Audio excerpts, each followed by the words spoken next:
are so far on the front burners, and we will be looking at the debt burdens of African countries. It's become paramount to talk about this because it's a trend that is very, very ugly. Why does it happen that many African countries are heavily in debt? And this is affecting development in the continent. We're looking at what some of them owe and to whom they owe this huge amount of money, what these borrowings have been channeled into, what has the continent benefited from these borrowings, and what is the way forward even as huge debt casts a shadow over development in Africa. Doc, we've talked about borrowings in Nigeria and borrowings in other parts of the country. Now, this is not the first time that African countries will be in debt, but it seems to be very worrying at this time, where it's a trend where about 22 African countries are said to be in very serious debt or approaching a debt level where they can't even service their debt. And so the hope of development seems to be far-fetched right now, because it's something that has become like a chain, or let's say a load on the head of Africa's development. How did we get to this level? Almost every country of the world borrow, but what they borrow for is different. And even in Nigeria's case, where Nigerians have been saying there needs to pay attention to the debt profile, we're still hear governments come up to say Nigeria is still credit worthy. And likewise for other African countries with the huge debt profile, some of them are still credit worthy and still receive more loans from other countries. What goes on at the end of the day, or what goes into servicing of this debt, is huge when you compare that to the revenue of the country. But for Nigeria, it seems like the country is getting a hang on it with the debt management and debt servicing, because when we looked at the 2025 budget, we saw that what debt servicing will be taking is still manageable compared to what is going for recurrent expenditure and for capital development. But not all African countries are that lucky. The borrowings, that's where it starts. How have we become a continent that survives mainly on borrowings? Well, I think it's not a matter that is new. Africa has got to grapple with some of all these issues for a very long time since independence. And in the realm of international politics, you don't forget that debt is also an instrument that is used to control and manipulate lesser powers. They call it debt peonage or debt trapionism. Now, what this means is that somebody puts you under a situation where you perpetually are in servitude to that person. And that's where Africans have found themselves.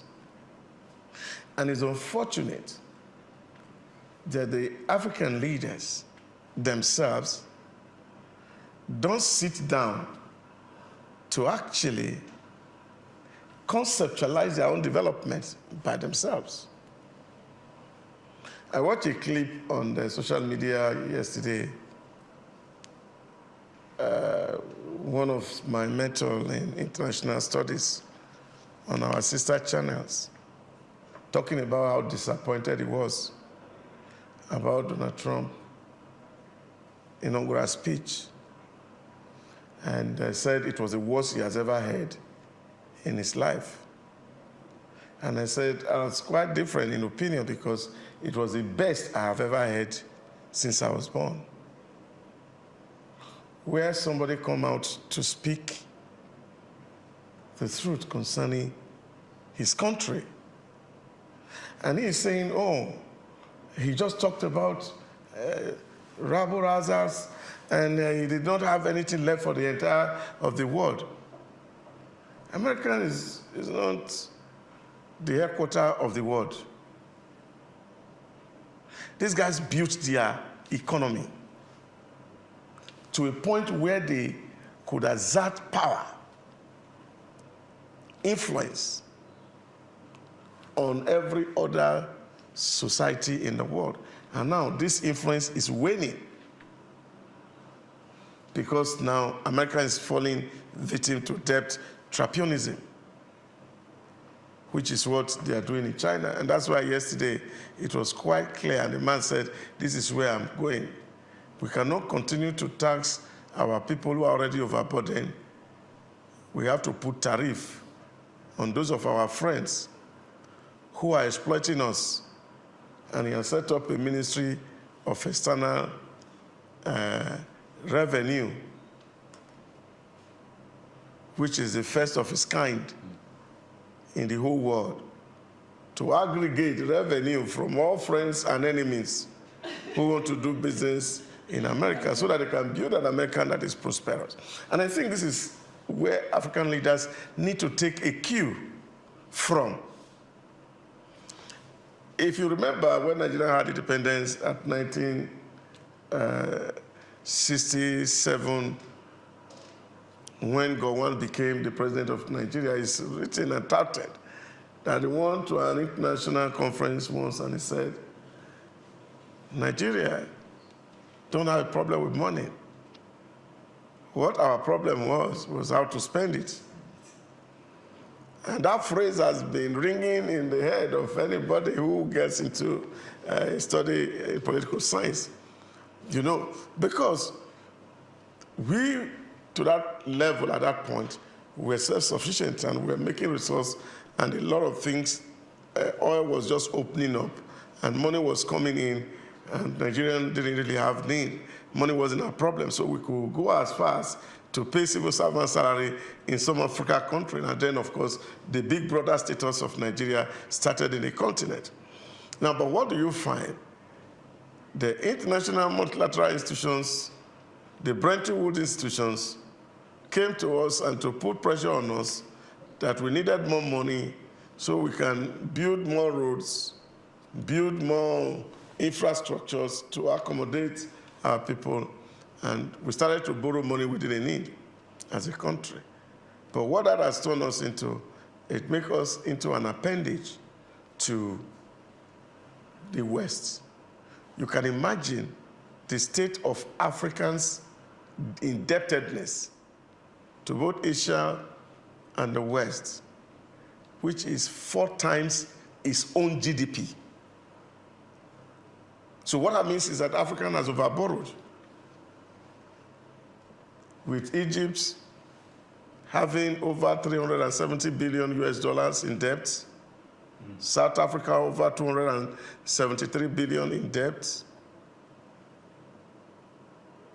up to our own country with over 73 billion in debt.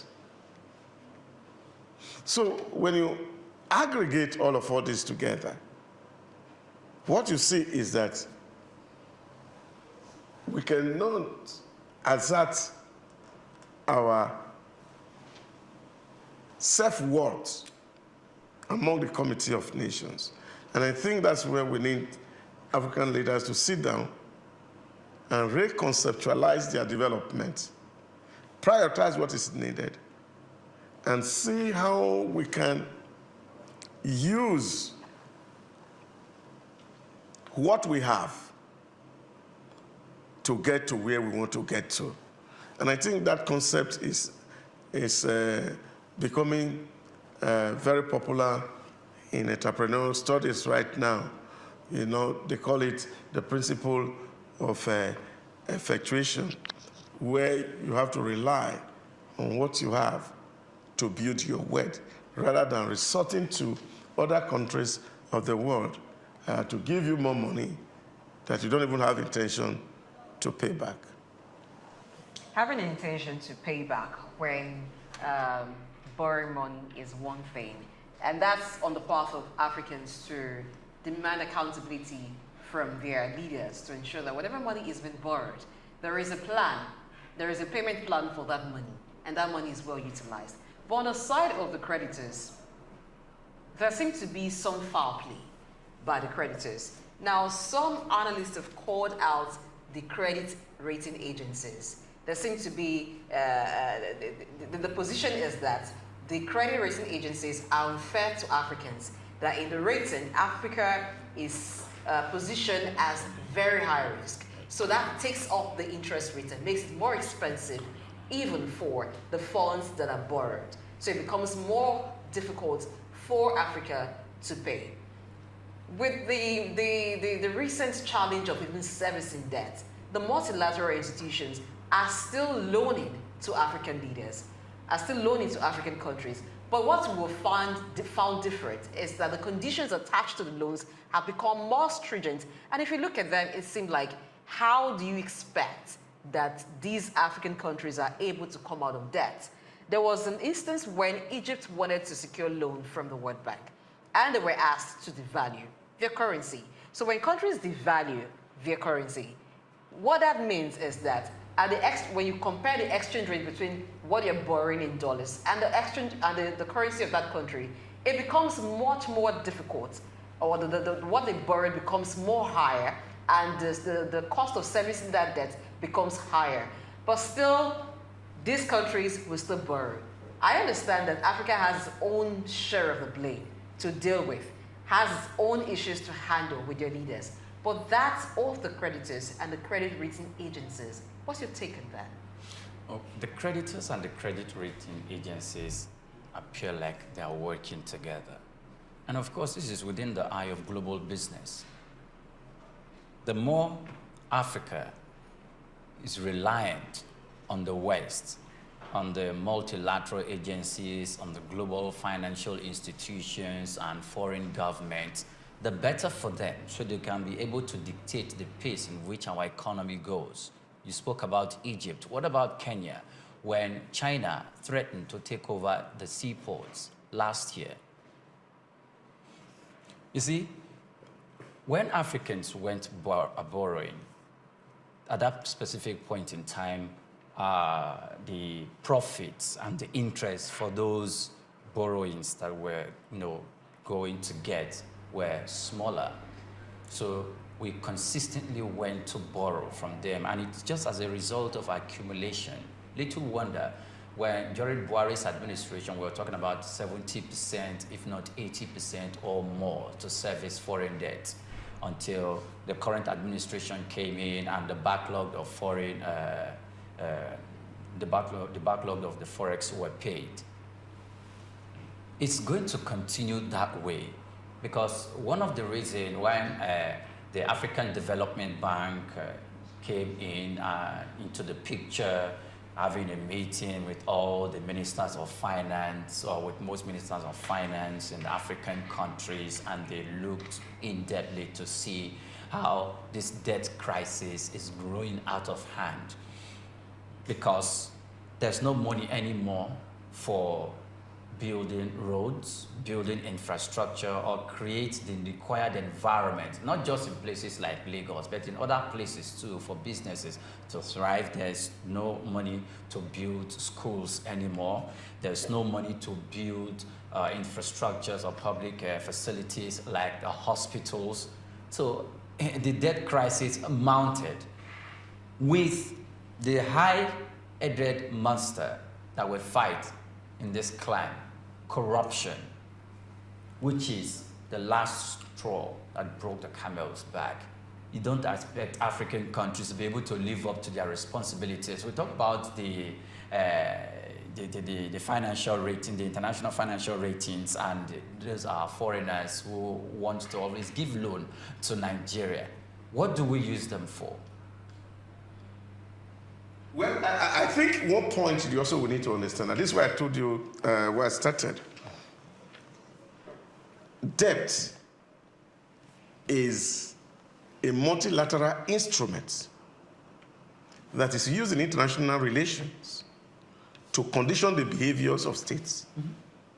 So you have to see it from that point of view, that those who are giving you money, they are really not about the money alone, but it's much more than the money.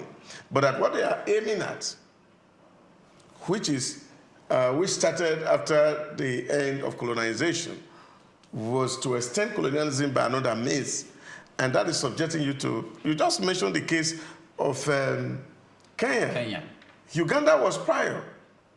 Because having borrowed excessively to build infrastructure and you are not able to pay back. You see, at the point, what Chinese started to do, that as African leaders, we are not having the competence or the capability to pay back their loan, decided to ensure that in the agreement, their sovereignty are signed away.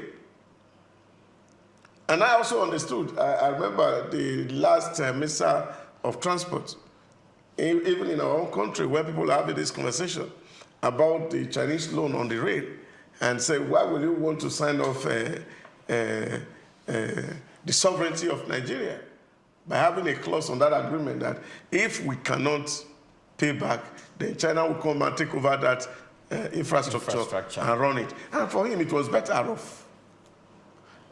And this is the way the elite thinks. And this is because somehow, in those negotiations, the within question, what is in it for me, has been answered to some public officers who betray the trust of their nation and then are willing to sign anything off, irrespective of what happened. Because what happened is that as one government come, another go, and you just feel my tenure has ended, whoever come can inherit the wind, and that is left for them to settle. So this unpatriotic behavior of the African elite is actually one of the things that is quite worrisome when it comes to the era of what we take. Now, we also have a bigger problem, which, of course, like they say, he who pays the pipers dictates the tune. That the man who is giving you the loan is also determining the conditions and the terms in which the loan will operate. One of it the judge just said, where they are saying to you, okay, you have to devalue your currency or thereabout. But it's far more than that. That all the consultancies that are working on that job, they are the one recommending it.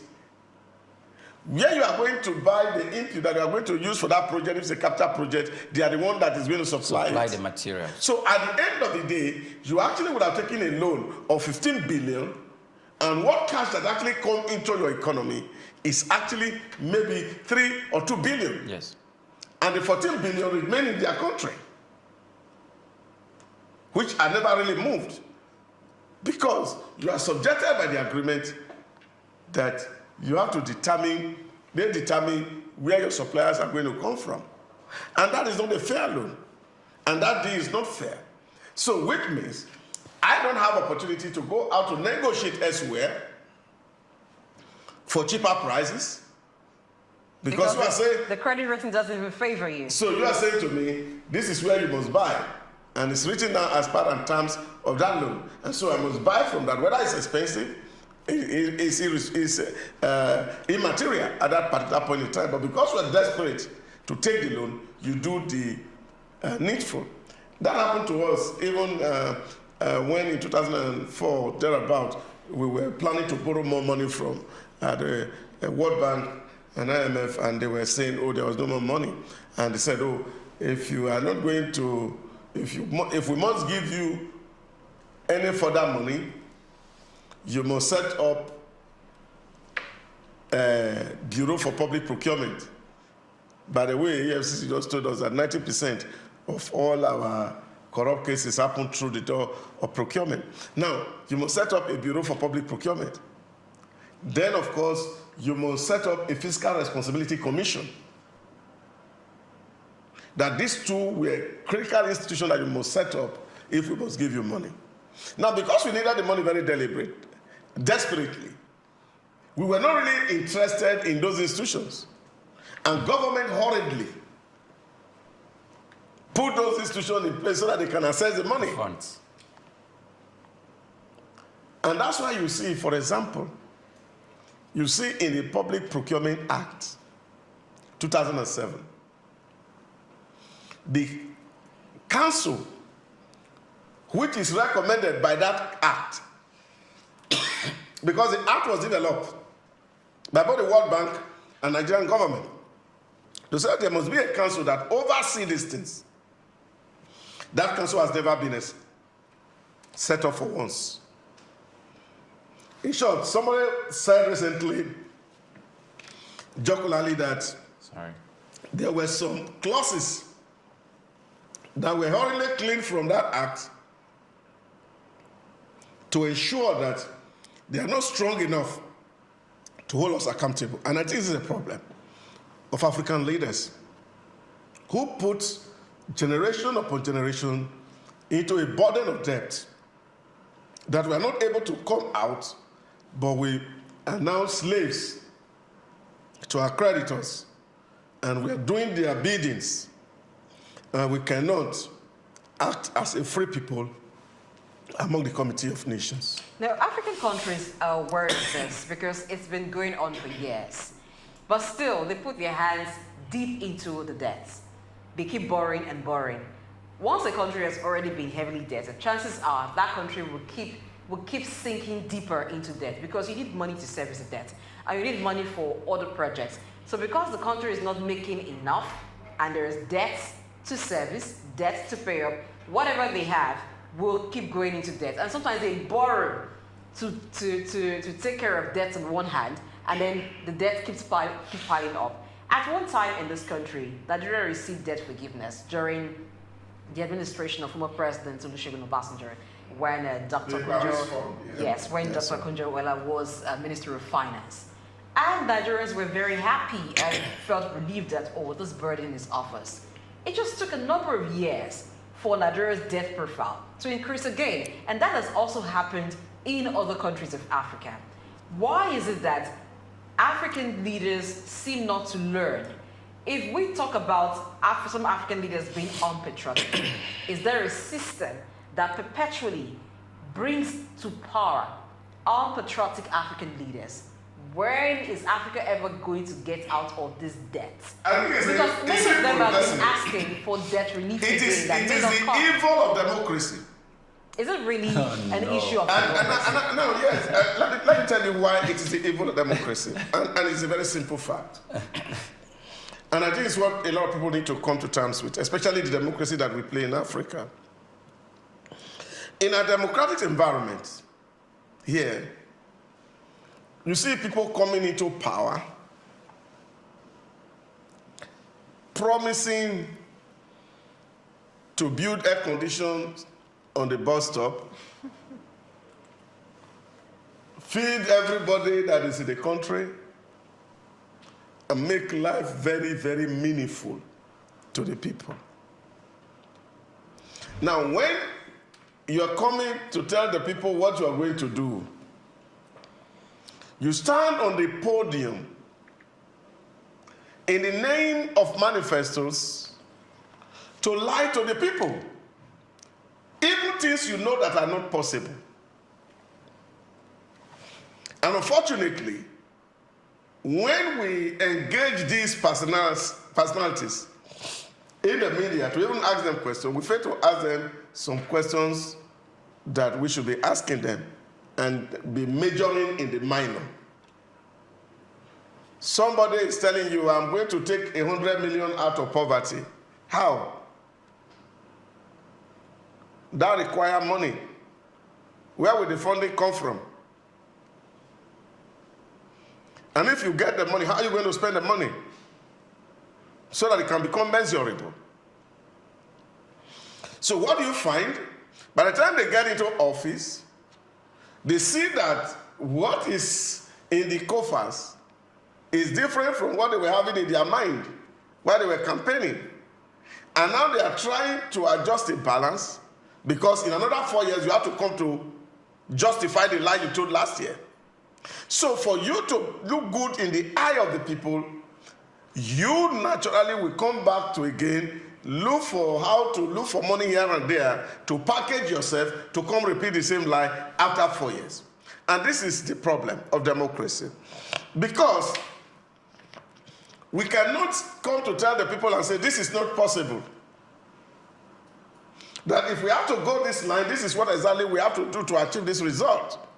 And that's why National Assembly members themselves, who know that they don't even have power to execute, go to their constituencies to tell their constituencies, I will build road, I will build hospital, I will send children to school. And at the end of the day, they get into office and they are looking for how to move up resources to address those promises that they knew in the first place that they don't have the means to achieve, and they are not looking for where to get facilities to solve this problem. That's why I said there's an evil about democracy. And so when you see in other places, for example, where regimes are stable, You find that people can tell their people and say, look, you know what?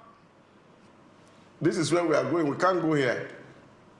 And then the people follows. So this over-promising, which is the regular feature of African democracy, to play into the psyche of many people. Of course, this is also going into the West now, because we are also seeing Western democracy having these challenges.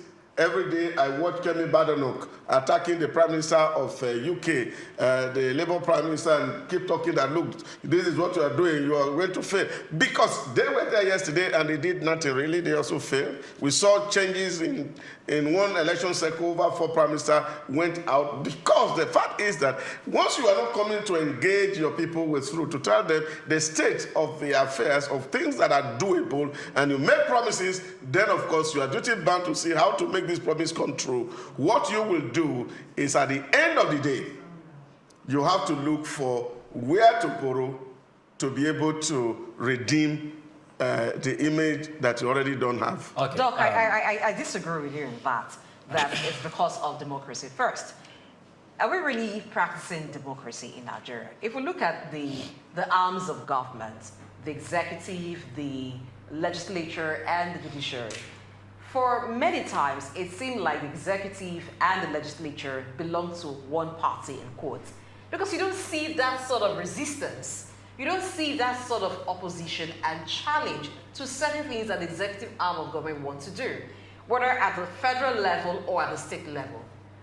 Sometimes you tend to think like, is it that the legislature a lot of times never find any reason to question what the executive wants to do. Anytime the executive wants an approval for loans, a lot of times we've seen that it's approved by the legislature, whether it's from at the federal level or at the state level. It's on rare cases you see that opposition to say, why do you want to take up this loan? We do not approve of it. We can't borrow at this time. Many times it is being approved and they go about to borrow. Now for the borrowings, if you say it's about the promises or over-promising that has been done on campaign fails, since let's even start from 1999 to now, most of the things that have been campaigned by politicians and Nigerians in Nigeria as benefits that Nigerians will get when they get into power has been stomach infrastructure. They've been the basic necessities of life. We've kept on hearing, we will provide for you better roads, we will give to you schools, hospitals and all. But in reality, how many of those do we actually see being fulfilled? If we take a trip around the length and breadth of Nigeria, how many federal roads can we point our fingers at that are in good shape? The monies that they borrow for the purpose of infrastructural development, how much of infrastructural development do we actually see? If we even start by the one not too far ago, the Sukuk bond that was channeled into the building of roads, how much of road building did we see? What is the state of those roads? So they use that as an excuse that they want to deliver. But what happens is what we do see is a sprinkle. It's like you get much and you just sprinkle a little for the people, so it won't be as if you do not get anything.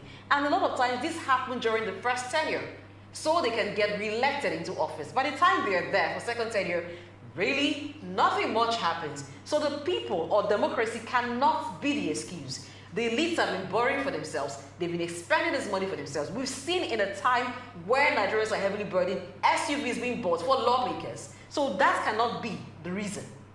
Yeah, Doc, I have to say something on this. Just a moment. No. I just want to debunk one statement she make. Yeah, you see, there's a whole lot of disagreement that happens. I said that I'm a student of political history, and I can tell you and I can point you to cases where even members of the same party disagreed, and they are not agreeing on issues because what is the need for us has not been well defined. Okay. Those happen. Good, you said what is the need for us. Yes, it's not about national interest. So that is what I'm saying. That's the exact point I've made.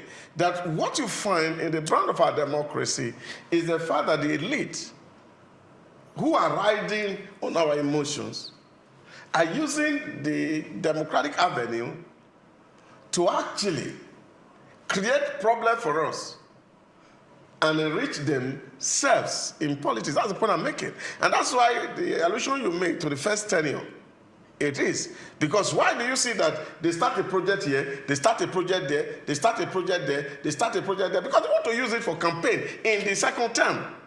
To say, yes, I started this project, so if you vote back for me, I complete it.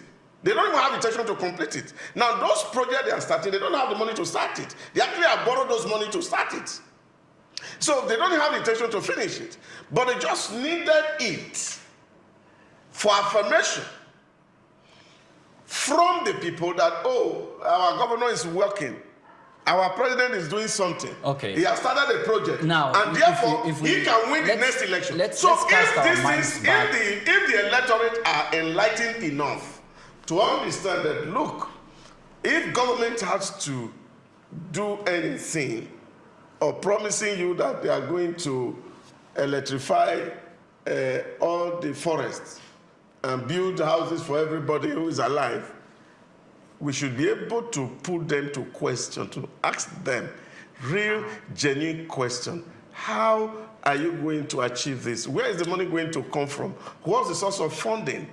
What are the terms? Okay. Now, just once these critical issues are not we are asked, rounding up, and I need to say something about this. I'm sorry. Now, I'll always allude to Obasanjo's administration and how... That set the template for where we are today. No, Obasanjo did not set the template for where we are today. He did. Obasanjo came in, we were heavily burdened, indebted to the foreigners, and about $36 billion who were in debt. We were servicing debt with about $3.5 billion for every budgeting year. He took that out. And when he was leaving office, he left about $25 billion as foreign reserve, and $45 billion as foreign reserve, and in the excess crude account, about $25 billion. After that, we have Mr. Yaradua, the Goodluck Ebele Jonathan, then Buhari, and now. What did they do? How did we get to where we are today? The National Assembly itself, like we are all talking about democracy, that this is not democracy. See, democracy did not stop becoming democracy because people are corrupt. Democracy is a system. It has laws, and there are loopholes in the system. And people are smart enough, politicians, to take advantage of that system. And it doesn't mean democracy has lost its salt. In the case of Nigeria, it is a collusion, a conspiracy, a collaboration between the executive arm of government and the legislative arm of government, and we dare say even the judicial arm of government, because most of the time when this case is about corruption and fraudulently siphoning the nation's treasury comes to the desk of the National Assembly, I beg your pardon, the judiciary, it doesn't head anywhere. Of course, they can tell you that, look, it is the evidences and the way you present your case, that's how I'm going to give my own verdict. However, what happens to national interest? Those are the questions we must ask, and all three arms of government are into this. No arm of government individually can do it alone. But I suddenly forgot that even just last week here, even the same Obasanjo was in London on an arbitration matter. Yes. Of the case that started the Mabila project, where $6 billion was borrowed. Yes. To build a dam that never was built. All right. You have forgotten. Let's go into. I did not forget. When you want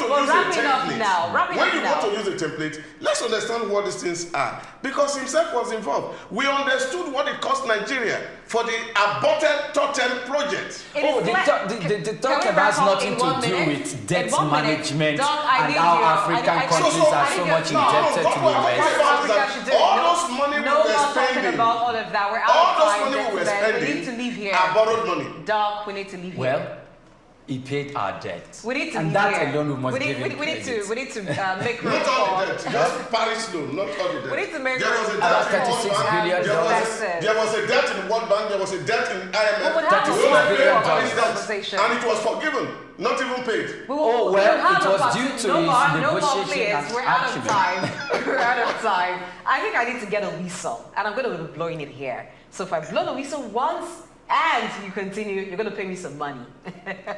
That way, I can begin to save myself something. I think I just have the business there. But the thing is, if we begin to talk about what each administration has done, what they've contributed to the dead body, we won't leave here. Each administration have been, in one way or the other, complicit to the huge debt profile that Nigeria has. And it goes to other countries, Except other African Obasanjo. countries. It's the same thing. They all have played a role to where Africa is right now, being heavily burdened. But what can Africa do? Quickly, Doc, in some seconds, what can Africa do at this point? Some countries have been asking for debt relief. What they've been able to get is some debt restructuring. And so where does Africa stand at this time? I think it's just, I have said it, and I said in modern entrepreneurial study, they talks about the principle of effectuation, where you have to manage what you have to get to where you want to be. And I don't think it's so much of debt that we need to accumulate. Rather, what Africa needs right now is to begin to cut down on over-politicization and then focus its energy on development issues, which of course can actually spring from within.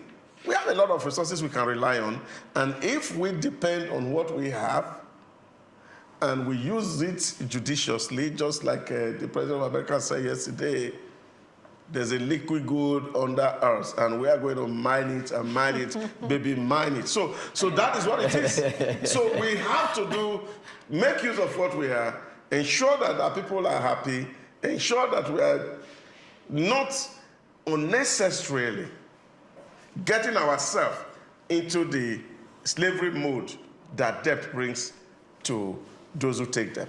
For 30 seconds. Yeah, for me, Africa needs to trade with itself more than the way they trade with the West. And they need to put research and development effort into place to make sure that some of the technologies that we are relying on the West for, we actually do that in-house, here in Africa, amongst Africans. Our research and development institutions, it should be well-funded. And it should be across board on our tertiary institutions. Imagine an institution of science and technology in Nigeria with that of South Africa, with that of Egypt and Tunisia, and we are tackling our issues with regards to energy, most especially which Nigeria needs, power, for us to have this muscle of industrialization. Then I think we can overcome whatever. Well, I would say that if Africa is expecting that the multilateral institutions, the international capital markets, and all the creditors to Africa would forgive the debt, then it should be expecting that it's to be given with the right hand and taken back with the left, because there are conditions that will be given for debt forgiveness. And it doesn't even look like a lot of African countries will receive that. So it beholds now on Africans to begin to hold your leaders accountable. Any administration that borrows, there should be a strict policy, and it is for the electorate, it is for the African people to ensure that whatever debts you take on during your administration, you pay back, or you have created sustainable ways of repaying that back before you leave. Those who sign off the sovereignty of African countries, those who sign off the development of Africa should be brought to book. They should be made to pay for it. So Singapore is a better example to look up to. Okay, there's a law. We have an example already, so it shouldn't be very hard to make that happen. You cannot borrow, you cannot have a deficit budget. It has to be at the worst balance. Okay. Before we go, let's just take some comments from those who've been watching the show and reacting to some conversations had here on the Friend Burners. When we talked about the 50% hike approved by NCC for telcos, a viewer by the name of governor, not the regular governor that you know or governors you have in state. This one, I don't know what state he actually governs. Maybe he could one day send a message and tell us. But he says, from good news to tariff increase, 50% hike for telcos. What effect this will have on businesses will be evident in a few days. And there's another on the tax reform bills, and it says, tax reform bills not passed, yet some form of deductions are taking place in banks. I think that needs to be questioned too, because I believe Doc and Priya received some deductions from banks, which they say is in line with the new withholding tax policy that has to be interrogated. We'll do that in subsequent edition of the show. And this one says, please, can someone explain that to me in primary school English? What tax is the bank deducting lately? Still relating to the deductions by banks. And on the multipurpose identity card, this one says, on the front borders, who gets the contract? Well, the answer to that is AfriGold. There's an indigenous company that is in charge of that card in terms of the production of the card and ensuring that the features named by the NIMSI are possible. And when we talked about debts in African countries, and then names of past presidents were mentioned in Nigeria with regards to borrowings and how they've been utilized. So this message says, Chai Obasanjo, come and answer your name. I really wonder what presidents after him would defend their stake. All right, you're welcome to send more comments after the show. Just tag it, hashtag friend burners, and we'll take them in subsequent edition. For now, we need to draw the curtain and say thank you very much for being a part of the show. I am Blessing Eichie. Doc? Great being your host today. Tomorrow is another day, and the burners are ready to lit up. I'm Oyinpreye, Krumale. Thanks for watching. We always have the march to light up the front burners. All we ask of you is to be a part of it. Join us again tomorrow. Bye.